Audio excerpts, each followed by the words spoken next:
الحمد لله الحمد لله رب العالمين، والعاقبة للمتقين،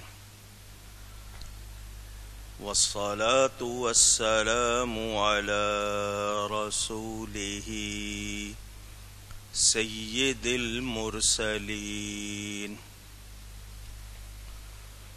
رحمة للعالمين، شفيع المذنبين، سيد الأولين والآخرين، سيدنا ومولانا محمد رسول رب العالمين، وعلى آله وصحبه أجمعين.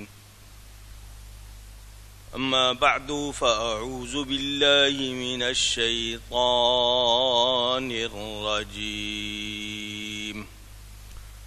بسم الله الرحمن الرحيم.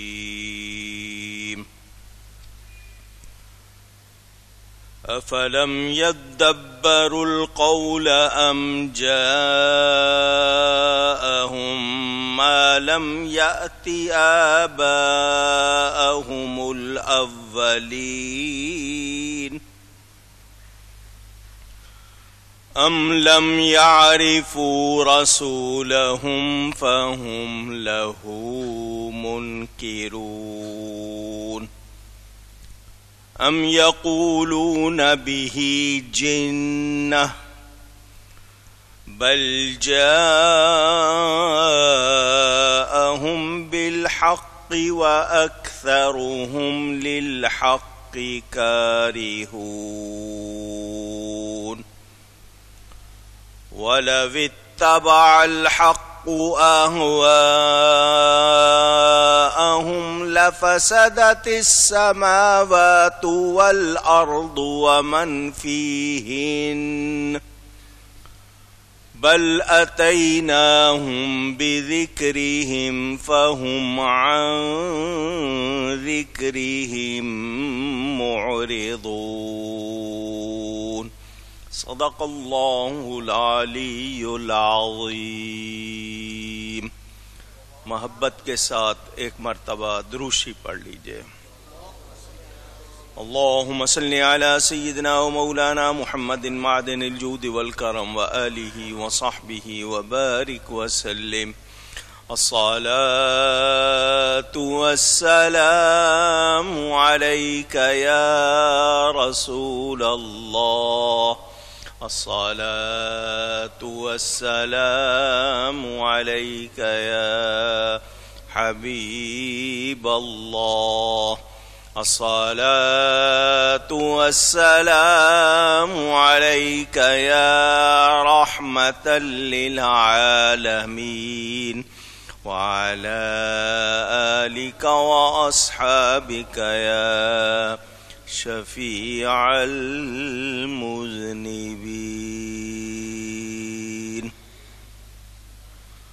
حمد و صلات کے بعد قرآن کریم کی سورۃ المومنون کی تفسیر آپ کے سامنے بیان ہو رہی ہے. گزشتہ جمعے بھی ان آیتوں کو پڑھا تھا، دوبارہ میں نے پھر پڑھا ہے. کیا انہوں نے بات کو سوچا نہیں، یا ان کے پاس وہ آیا جو ان کے باپ دادا کے پاس نہیں آیا تھا، یا انہوں نے اپنے رسول کو نہیں پہچانا تو وہ اسے بیگانہ سمجھ رہے ہیں، یا کہتے ہیں کہ اسے کوئی اثر ہے، دیوانگی ہے، بلکہ وہ تو ان کے پاس حق لائے اور ان میں اکثر کو حق برا لگتا ہے.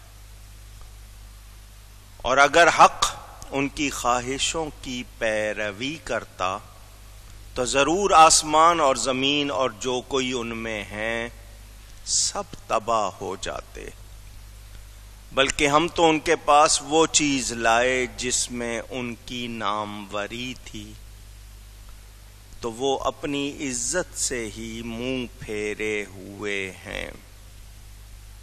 اس حوالے سے آپ کو یہ بتایا تھا کہ وہ لوگ اس زمانے کے، اس دور کے، جو نبی پاک صلی اللہ علیہ وسلم کے بارے میں اعتراض کرتے تھے اور حضور اکرم صلی اللہ علیہ وسلم کی نبوت کو نہیں مانتے تھے، ان سے کہا گیا تم جو ان کو معاذ اللہ دیوانہ کہنا چاہ رہے ہو یا کچھ اور، صرف اس لیے نا کہ تمہیں حق اور سچ پسند نہیں۔ حق سے مراد اسلام ہے، قرآن ہے، یا نبی پاک صلی اللہ علیہ وسلم اور ان کے سارے احکام، یا حضور صلی اللہ علیہ وسلم کی ساری خوبیاں۔ نبی پاک صلی اللہ علیہ وسلم خود حق ہیں، آپ کی ہر ادا حق ہے، آپ کا ہر کلام حق ہے۔ تمہارے باپ دادا کے پاس بھی اللہ کا پیغام آیا تھا، نبی آئے تھے، کتاب آئی تھی، تم جو نہیں مان رہے ہو تو تمہارے نہ ماننے کی وجہ یہی ہے کہ تمہیں سچ قبول نہیں۔ اور اگر حق، نبی یا دین خواہشات کی پیروی کرے ان لوگوں کی، تو پھر زمین و آسمان اور جو کچھ ان میں ہیں سب تباہ ہو جاتے۔ اللہ فرماتا ہے ہم ان کے پاس وہ چیز لائے ہیں جس میں ان کی ناموری تھی۔ میں نے اسی حوالے سے آج دو باتیں کرنی ہیں۔ حق انسانی خواہش کے تابع نہیں ہے۔ اللہ کے کچھ پیارے ایسے ہیں، ہوتے ہیں، ان کی رائے حق کے مطابق ہوتی ہے۔ حضرت عمر فاروق رضی اللہ تعالی عنہ، میں نے آپ کو بتایا تھا 15 احکام شریعت کے ان کی رائے کے مطابق آئے، یعنی جو ان کی رائے تھی وہی اللہ تعالی کا حکم ہوا۔ اللہ نے ان کو ایسی سوچ دی تھی، اس میں عورتوں کا پردہ، شراب کی حرمت، مقام ابراہیم کا مصلی بنایا جانا وغیرہ نمایاں ہے۔ خواہش ہر بندے میں ہوتی ہے، مگر ہر ایک کی خواہش صحیح نہیں ہوتی ہے۔ خواہش میں اور رائے میں فرق بھی ہے، رائے اور چیز ہے، خواہش اور چیز ہے۔ ہوا عربی میں نفسانی خواہش کو، نفس کی خواہش کو کہا جاتا ہے، اور رائے ایمان کی جو آپ کی کیفیت ہے اندر، اس کے مطابق ہوتی ہے۔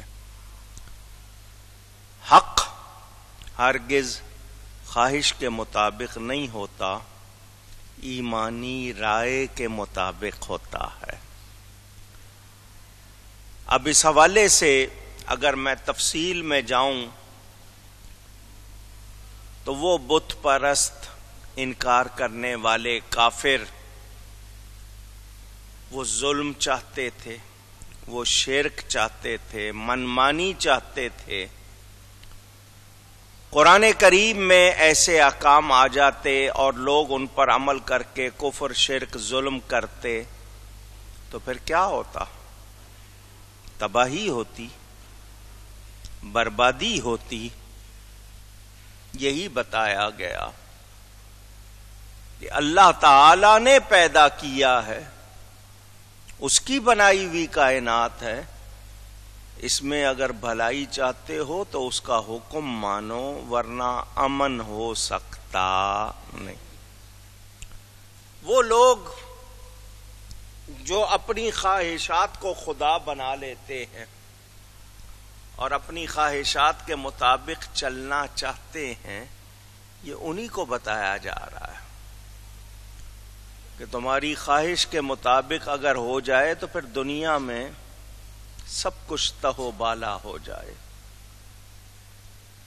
انسان خود اپنی خواہش پر شرمندہ ہو جاتا ہے، اپنی بات پر بعد میں اس کو پشیمانی ہوتی، ہائے میں نے کیا کہہ دیا یار، کہنا تو یہ چاہیے تھا، میں نے یہ کہہ دیا۔ تو اس کی خواہش اگر پوری ہونی لگ جائے تو بتائیے امن رہے گا؟ کہیے، یہی بتایا گیا۔ آج انسان پھر اسی حال پر ہے اور وہی باتیں کر رہا ہے۔ آج کے انسان کو دیکھا جائے تو جی یہ مولوی تو کچھ کرنے نہیں دیتے، یہ تو چاہتے ہی نہیں ہے کہ ہم کوئی تفریح بھی کر سکیں، یہ بھی منع وہ بھی منع، کچھ بھی نہیں کرنے دیتے۔ یہ جو انسان کی وقتی لذت اور خواہش اگر وہ شریعت کے تابع نہیں ہوگی، اس کی خواہشات میں تہذیب نہیں ہوگی، تو وہ انسان اپنی خواہشات سے امن اور خوشی حاصل کر سکتا نہیں۔ آئیے فہم کی بات کروں۔ ایک ہوتا ہے علم، جاننا، ایک ہے فہم، سمجھنا۔ ہر ایک کے فہم اور علم یکساں نہیں ہے۔ میں سمجھاتا ہوں۔ ایک آدمی نے پڑھا بہت کچھ ہے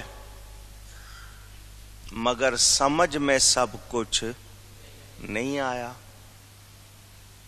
پڑھ تو بہت کچھ لیا مگر سمجھ میں سب کچھ نہیں آیا۔ ایک آدمی کی سمجھ بہت زیادہ ہے مگر اس کے پاس علم کم ہے، جانتا کم ہے۔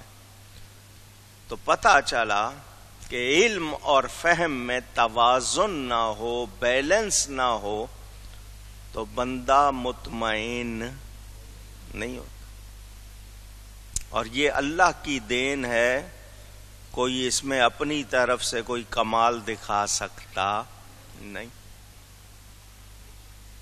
اب آپ نے یہ بات مان لی کہ سب کا علم اور فہم ہم لوگوں میں ایک جیسا نہیں۔ مثلا ہو سکتا ہے مجھے 4 باتیں زیادہ آتی ہوں، لیکن جب میں بیان کرتا ہوں تو کوئی سمجھنے والا جس کی سمجھ زیادہ ہو اس کو بہت آسانی سے سمجھ آ جاتی ہو، اور بعض کو میں بہت آسان کر کے بھی سمجھاؤں ان کو سمجھ نہیں۔ تو ہر ایک کا حال ایک جیسا نہیں۔ اب مسجد میں بیٹھے ہیں آپ، جمعہ کا دن ہے، مجھے ایمان سے بتائیں، عقل میں، علم میں، فہم میں میرے نبی جیسا کوئی ہو سکتا ہے؟ سوچا جا سکتا ہے؟ تو جب وہ ہر لحاظ سے بلند، فائق، اعلی، بہتر ہیں تو پھر ان کا کوئی مماثل ان جیسا سوچا بھی نہیں جا سکتا۔ تو حضور صلی اللہ علیہ وسلم کے بارے میں ان لوگوں کا یہ خیال کہ ان کو تو کوئی پاگل پن ہے، معاذ اللہ، تو جو ایسا سوچتے تھے کیا گنجائش ہو سکتی ہے؟ اللہ خود تردید فرما رہا ہے، یہ تمہارے پاس حق لے کر آئے ہیں، یہ روح گردانی کرو گے، روح گردانی کا مطلب منہ پھیرو گے تو پھر اپنا نقصان کرو گے۔ یہ جو کچھ کہہ رہے ہیں وہ تو سراپا حق ہے، وہ سراسر حق ہے، یاد رہے قرآن میں، اسلام میں، نبی کی ذات میں کوئی شک۔ اب ایک بات اور سن لیں، مجھ جیسا شخص کوئی بات نہ سمجھا سکے دین کی، یا کوئی بھی عالم پوچھنے والے کو، سننے والے کو نہ سمجھا سکے، تو یہ اس شخص کی کمزوری ہے، دین کی کمزوری نہیں ہے۔ دین میں کوئی نقص نہیں ہے، دین میں کوئی شک نہیں ہے، دین میں کوئی کمزوری نہیں ہے۔ سمجھانے والے کے پاس اتنا علم یا اتنی فہم یا اتنی قوت نہیں کہ وہ دوسرے کو مطمئن کر سکا ہو، تو اس کی وجہ سے دین کو غلط نہیں کہہ سکتے۔ تو نبی پاک صلی اللہ علیہ وسلم تو اللہ کے پڑھائے ہوئے ہیں، ان کو تو علم و فہم عطا کرنے والی ذات رب تعالی کی ہے۔ وہاں تو یہ سوچ ہی نہیں سکتے کہ ان کے ساتھ اٹھنے بیٹھنے والا، سننے والا کوئی یہ کہے کہ سمجھ نہیں آئی۔ یاد رہے، جو روح گردانی کرتے ہیں، منہ پھیرتے ہیں، وہ سیدھی بات ان کی ہٹ درمی ضد کہ وہ حق کو پسند نہیں کرتے، حق کو سننا نہیں چاہتے۔ دو اور دو کتنے ہوتے ہیں؟ اونچی گئی ہے، کوئی کہے میں نہیں مانتا۔ سورج نکلا ہوا ہے، دھوپ نظر آ رہی ہے، دھوپ کا نکلنا سورج کے ہونے کی دلیل ہے، وہ کہ میں نہیں مانتا، تو کیا کہیں گے آپ؟ بھئی دو اور دو چار ہی ہوتے ہیں، یہ دھوپ بتا رہی ہے سورج نکلا ہوا ہے، وہ کہ میں نہیں مانتا، تو تیرے نہ ماننے سے حقیقت نہیں بدلے گی، تجھے اپنے آپ کو ٹھیک کرنا ہوگا۔ تو اب وہ لوگ جو انکار کر رہے ہیں، روح گردانی کر رہے ہیں، تو یہی کہیں گے کہ یہ غلط ہیں، دین غلط نہیں ہے۔ ایک تو یہ بات آپ کو میں نے بتائی۔ یہ جو انکار کرنے والے، حق کو ناپسند کرنے والے، قبول نہ کرنے والے، ان میں یا تو ضد ہوتی ہے یا کھوٹ ہوتا ہے۔ یا تو ضد ہے کہ نہیں ماننا، بس کچھ ہو جائے گا، ماننا نہیں ہے، ان کی ضد ہے، اور یا پھر ان میں عادتوں میں کھوٹ ہوگا کہ وہ دکھاوے کو یا اپنے آپ کو ظاہر کرنے کو ایسا کریں گے کہ لوگ یہی کہیں گے کہ بھئی اس کے اندر کوئی خرابی ہے، عقل کی، فہم کی، علم کی، سمجھ کی، کسی چیز کی خرابی ہے۔ تو جو روشن، سیدھی، سچی بات کو نہ مانے، تو اس کے لیے یہی کہا جائے گا کہ یہ شخص یا تو جانتا نہیں، یا سمجھتا نہیں، یا ضدی ہے، اور یا پھر اس میں کھوٹ ہے، یہ سچ کو سننا نہیں چاہتا۔ اللہ فرماتا وَأَكْثَرُهُمْ، اور ان کے اکثر لوگ۔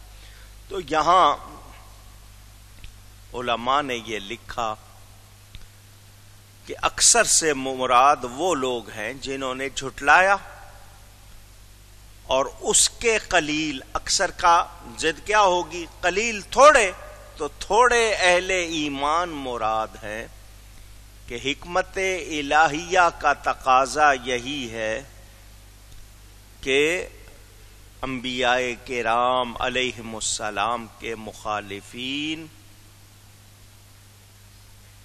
زیادہ ہوتے ہیں شروع میں،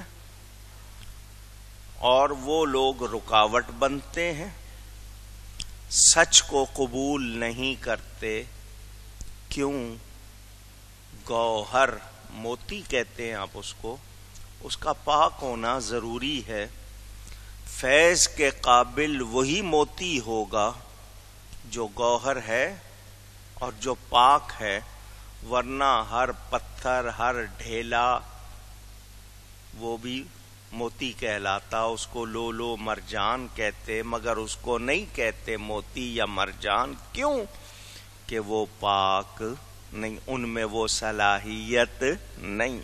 تو اللہ تعالی نے جس کو صلاحیت عطا فرمائی وہی صحیح ہے، اور جو سچ ہے اس کو نہ ماننے والا نقصان میں رہے گا، وہ سچ کا کوئی نقصان کر سکتا نہیں۔ اب یہاں جو بات سمجھ میں آئی وہ یہ کہ ایمان والے موتی کی طرح ہیں اور انکار کرنے والے گوبر کی طرح ہیں، ماننے والے خوشبودار پھولوں کی طرح ہیں، انکار کرنے والے کوڑا کرکٹ کی طرح ہیں۔ یہ بات اس سے سمجھ آتی ہے۔ تو ان کی طبیعت، ان کی عقل، ان کی سمجھ، ان کا علم، انہوں نے اس کو جتنا لیا اس کو لیا، مگر حق کو قبول نہیں کیا۔ تو سمجھدار وہی کہلائے گا جو حق کو قبول کرے، جو حق کو قبول نہیں کرتا اس کو کوئی سمجھدار نہیں مانے گا۔ یاد رہے۔ اب یہاں ایک بات اور بھی کرتا چلوں، اسلام میں جبر نہیں ہے، زبردستی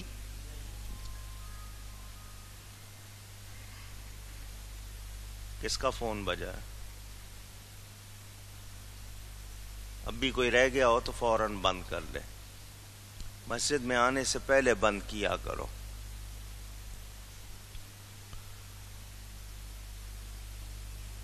دنیا میں بہت سے لوگ